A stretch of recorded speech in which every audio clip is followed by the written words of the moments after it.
Shalom, shalom, chers excellences, bienvenue à cette nouvelle école des apôtres que nous savons être sous la tente d'assignation Ministry. Nous avons commencé le thème du retour du Christ. Et dans le dernier enseignement, nous avons parlé du pourquoi du retour du Christ. Pourquoi est-ce que le Christ doit revenir? Simplement, de façon succincte, parce que il n'a accompli que spirituellement le royaume de Dieu sur terre. Il était venu pour l'accomplir physiquement et spirituellement, mais malheureusement, il n'a pas été accepté comme le Messie, comme le Sauveur, et donc il a plutôt été cloué à la croix. Et donc ce que la croix, les épines, les clous dans les mains et aux pieds, le flanc transpercé nous ont apporté, c'est simplement le salut spirituel en fait, qui est l'établissement d'un royaume restauré dans lequel l'ennemi, pas celui auquel vous pensez, mais l'ignorance. Parce que notre véritable ennemi, c'est l'ignorance. Donc c'est l'établissement d'un royaume restauré dans lequel l'ennemi n'a plus de pouvoir, parce que le Saint-Esprit est là véritablement pour nous apprendre toutes choses. Et nous avons aussi dit que ce salut spirituel était une grâce qui était donnée à tous et à chacun d'être sauvés. De un, de deux, d'avoir une relation avec le Seigneur. Jésus-Christ, par ce sacrifice consenti sur la croix, a permis à chacun d'avoir une relation avec son Père. Il a donc ainsi démocratisé la relation divine que nous savons était la portion des élus dans l'Ancien Testament. Donc Christ nous apporte donc la possibilité de parler à notre Père. Christ aussi nous permet par le salut spirituel de rentrer dans la nouvelle naissance. Christ en même temps aussi nous permet, parce que nous rentrons dans cette nouvelle naissance, de rompre définitivement avec le péché et d'atteindre la perfection qui nous est demandée, parce que nous devons être saints comme notre Père est saint. Alors, nous avons parlé aussi des signes extérieurs qui nous disent que le retour du Christ est imminent, mais on voit ces signes, il n'y a rien qui se passe. On a vu les signes à l'époque de Noé, on a vu les signes à l'époque de Moïse, on a vu les signes à l'époque même de Jésus, et on voit déjà les signes après Jésus-Christ. Donc, qu'est-ce qui fait que, effectivement, ce changement ne s'opère pas? Qu'est-ce qui fait que ce retour de Christ, ces derniers jours qui nous sont annoncés, ne nous parviennent effectivement pas? C'est ce thème que nous allons aborder dans cette nouvelle école des apôtres en parlant du comment du retour du Christ. Mais avant toute chose, bien sûr, une petite prière. Seigneur, nous disposons à tes pieds notre esprit, notre intelligence, afin que seul le Saint-Esprit, l'Esprit de vérité, l'Esprit de connaissance nous guide. Amen. Alors, pourquoi le retour de Christ? On l'a évoqué. Maintenant, nous allons parler du comment. Nous devons comprendre et accepter que chaque fois que l'Éternel des armées a voulu sauver l'humanité de quelque façon que ce soit, il a toujours attendu la collaboration de l'être humain. Il a toujours voulu que l'homme soit en rapport avec lui, accepte cette responsabilité. Donc l'homme, dans tout ce que nous attendons de Dieu, a une responsabilité à accomplir. Alors, nous voyons déjà les signes visibles du retour du Christ, des temps de la fin, mais s'il y a des signes visibles, il y a certainement aussi des signes invisibles qui, comme nous savons, sont plus importants que les signes visibles. Et ces signes invisibles-là concernent en fait le chrétien. Donc, quelle est donc la responsabilité du chrétien dans le retour du Christ? Cet avènement, ce deuxième avènement, la création l'attend avec un ardent désir, oui, de voir les fils de Dieu. Toute la création attend ce jour-là. Mais qu'est-ce qui se passe? Qu'est-ce qui bloque? Nous avons, par la grâce de Dieu, quelques approches de réponse qui vous permettront certainement, dans cette école, de mieux comprendre le problème. Alors, Christ doit revenir. Qu'est-ce que Christ vient chercher? Christ vient chercher son épouse. Et son épouse, c'est son Église. Ce n'est pas toute l'Église, c'est son Église. Celle-là qui est sanctifiée. Celle-là qui est l'épouse de l'agneau. Et donc, qui doit être l'épouse? C'est vous, c'est moi, c'est chacun, c'est tous. Nous tous, nous devons être des épouses. Nous devons parvenir à être des épouses, c'est-à-dire cette épouse glorieuse, sans tache, sainte et irrépréhensible.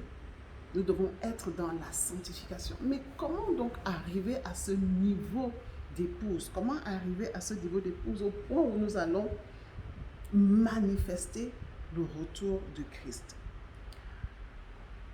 Apocalypse 19, 7 nous dit que l'épouse s'est préparée. Alors, ça veut dire que elle n'était pas dans la dimension d'épouse, mais elle s'est préparée pour être, pour devenir cette épouse-là. Allons un peu dans Esther, le livre d'Esther, et lisons un peu l'histoire. Je vous la narre de façon succincte. Voilà Hadassa, qui est Esther, qui est choisie parmi les filles qui sont de potentielles reines. Hadassa, comme toutes les autres jeunes filles, doivent pendant 12 mois se préparer. Pendant 12 mois se préparer. 6 mois de myrrhe et 6 autres mois d'aromates et de parfums. Mais il y a une chose que Esther qui a, que les autres n'ont pas. Esther a l'eunuque qui lui dit exactement quoi demander. Cet eunuque, c'est un peu celui que nous allons appeler le Saint-Esprit aujourd'hui. Donc, Esther obéit à l'eunuque qui lui dit exactement quoi demander. Et il y a une autre chose que Esther a ou n'a pas. Esther n'a pas de père et n'a pas de mère. Ce qui nous fait comprendre que physiquement, il y a une préparation pour être épouse, pour être à la dimension de l'épouse. Et donc, s'il y a une préparation physique, il y a indéniablement une préparation spirituelle. Donc, voilà Hadassa, ce par quoi elle est passée pour être reine. Et c'est elle que le roi a choisie et elle est devenue la reine. Donc, nous, aujourd'hui, on veut être épouse. On doit arriver à être épouse. Ce n'est même pas le vouloir, c'est le devoir. Nous devons arriver à la dimension d'épouse. Cela veut dire que nous devons aller au-delà de la dimension du fils. Parce qu'on a souvent pensé que être fils, c'est ce qu'il fallait. Mais aujourd'hui, nous savons que nous devons aller au-delà de la dimension du fils et être à la dimension de l'épouse. Parce que l'épouse-là est justement celle qui a vécu spirituellement ce que son époux avait vécu physiquement. Elle a considéré son époux comme le chemin, la vérité et la vie. Et parce qu'elle l'a considérée comme telle, elle arrive à la dimension de l'époux et donc devient son épouse. Donc, c'est cette dimension d'épouse qui va effectivement manifester, établir le retour de Christ. Parce que nous parlons du retour de Christ. Si Christ revient aujourd'hui, est-ce que quelqu'un va le reconnaître? Donc, le retour de Christ va se faire simplement par l'autorité, la puissance et le pouvoir divin que l'épouse va manifester. Oui, c'est l'épouse qui va manifester ce pouvoir-là et qui va permettre donc que le retour de Christ se vive, le retour du Christ. Parce que nous savons que le Saint-Esprit, c'est Dieu en nous, c'est Dieu en un homme. Le Saint-Esprit, c'est Dieu.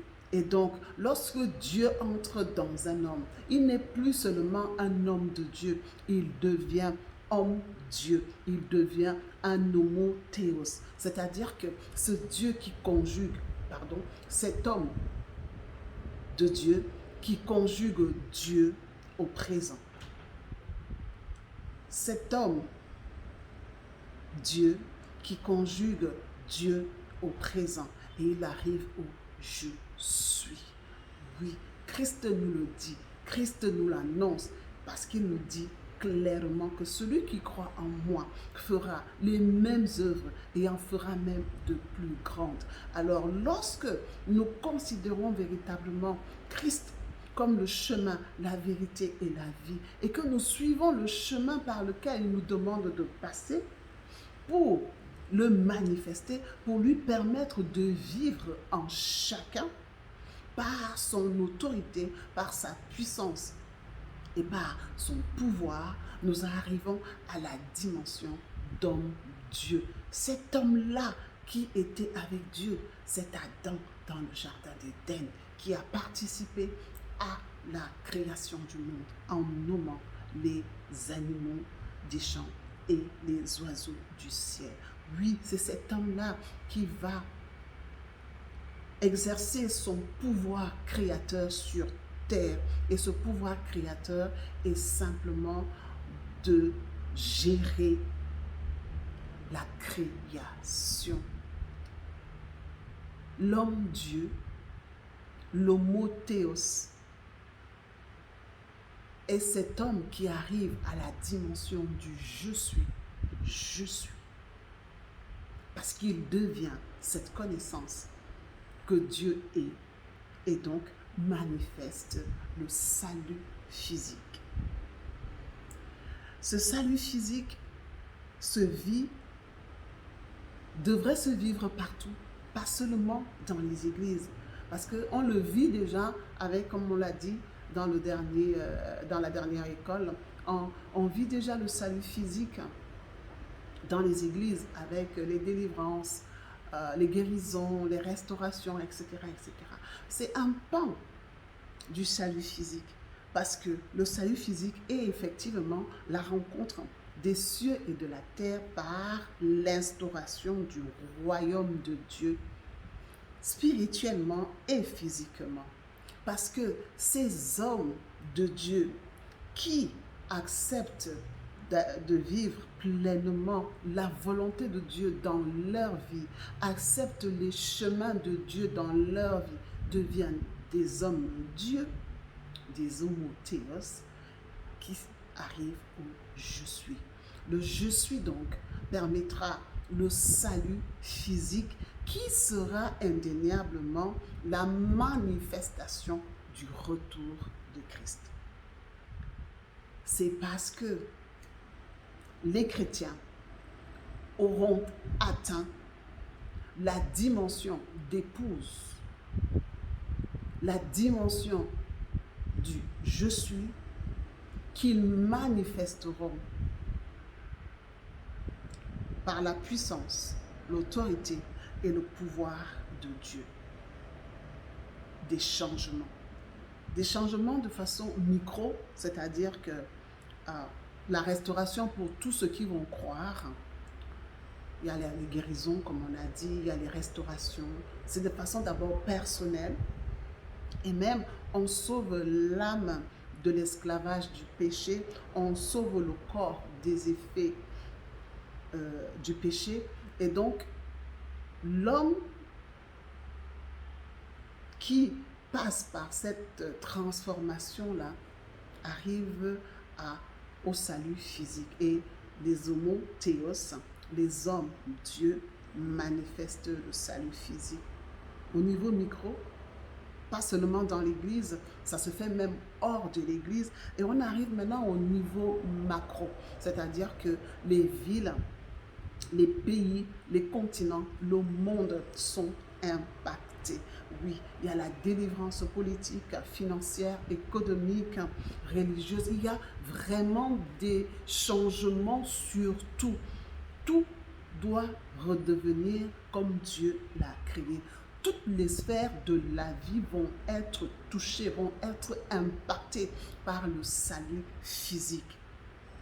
Bien sûr, ceux qui sont dans l'autre camp vont subir ce salut physique parce que effectivement, ils vont perdre leur pouvoir, ils vont perdre tout ce sur quoi ils se reposaient. Le règne de l'ennemi est renversé. Bien sûr, notre ennemi, c'est l'ignorance. Et voilà, parce que le règne de l'ennemi est renversé, il y a des nouveaux cieux qui sont induits, comme nous l'avons déjà dit, par des esprits. Ces esprits-là qui ont un corps et non plus des corps ayant des esprits. Donc, les esprits vont faire que les choses changent, mais des esprits avec un corps physique, parce qu'ils auront véritablement accepté, ils auront véritablement atteint le niveau d'épouse. C'est le niveau d'épouse qui procède à tous ces changements avec un nouveau ciel.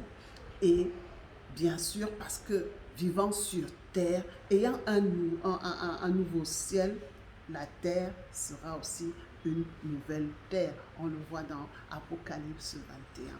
Oui, c'est l'épouse qui amène tous ces chamboulements. C'est l'épouse qui amène toutes ces transformations, toutes ces restitutions.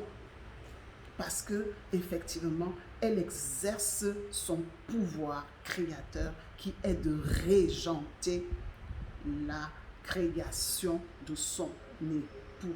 Là où il y a la pauvreté, elle y met l'abondance. Là où il y a la stérilité, elle y met la fertilité. Là où il y a de l'injustice, elle y met de la justice, etc., etc. Donc vraiment, le salut physique changera la donne.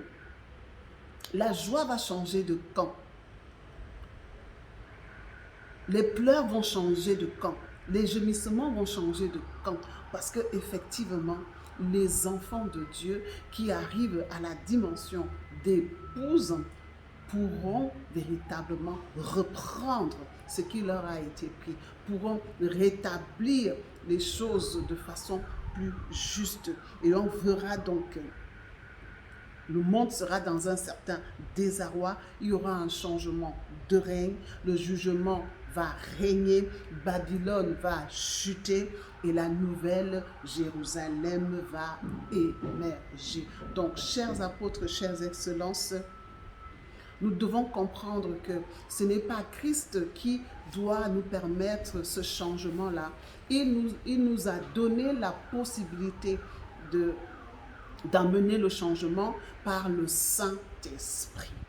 Oui, il est parti, c'est vrai, mais il nous a envoyé le consolateur. Il nous a envoyé l'esprit de connaissance. Il nous a envoyé l'esprit de toutes choses, de telle façon que quoi que nous voulions savoir dans sa volonté, eh bien, nous allons savoir ce dont nous avons effectivement besoin.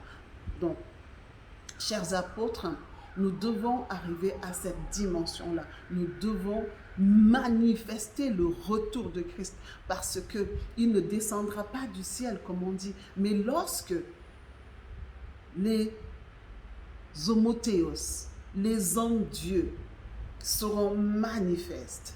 Le trône de Dieu sera sur terre.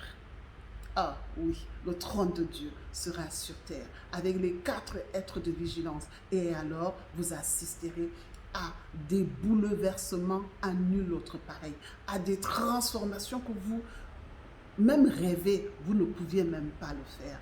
Parce que à ce moment-là, oui, l'homme devient l'homme Dieu et il exerce, il rétablit, il ordonne. Il est exactement comme ces prophètes que nous avions dans l'Ancien Testament. On va retrouver des Jérémie, on va retrouver des Ézéchiel, des Malachie, des... comment je vais dire, qui d'autre encore, tous ces prophètes-là, des Samuel, on va retrouver Élie, Élisée, tous ces prophètes-là, effectivement, qui parlaient au nom de Dieu. Et lorsque Dieu parlait, l'ainsi parle l'Éternel ne pouvait pas être autrement.